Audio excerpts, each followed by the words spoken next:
Another top ZANU-PF boss dies, declared a national hero. Sanapita mashoko anobuda nyogwa panapa tiona kuti aiwa a ZANU-PF heavyweight and a war fighter John Mbundura aiwa otisiya uyo declare a national hero. Sanapita mashoko anobuda nyogwa panapa mzimu ai poka pepe panoti chibwa subscriber olaika turn on the bell icon. Tipira panapa mnawo wamudanyira chiti he was 81.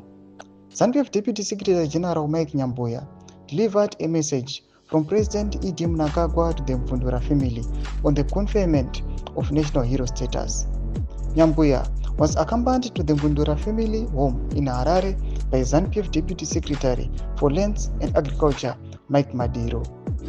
In his remarks, Nyambuya said, the President had seen it fit to bestow the highest honor on Mvundura for his immense contribution during and after the protracted liberation struggle.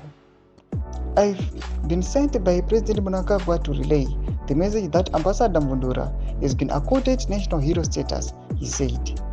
His track record speaks for itself. He was a selfless and dedicated Zimbabwean who has left a distinct trail of his deeds during the liberation struggle and after the liberation struggle.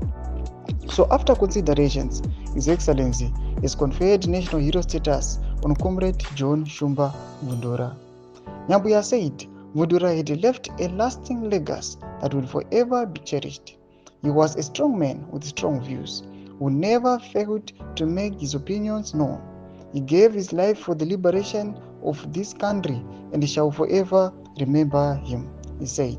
Thomas Kwarambulanyo panapa tiona kuti aiwa panguva inoi aiwa vakomana maheavyweights aiwa at the ruling party ZANU-PF pamwe war fighters aiwa vari kungotevedzana vachitisiya aiwa vachienda kumupfiganebwe. Tuze mafungiro enyu muri kudii pamusoro pechiitiko ichi. Pinda comment section medu semafungiro enyu. Musana subscribe, like, turn on the bell icon.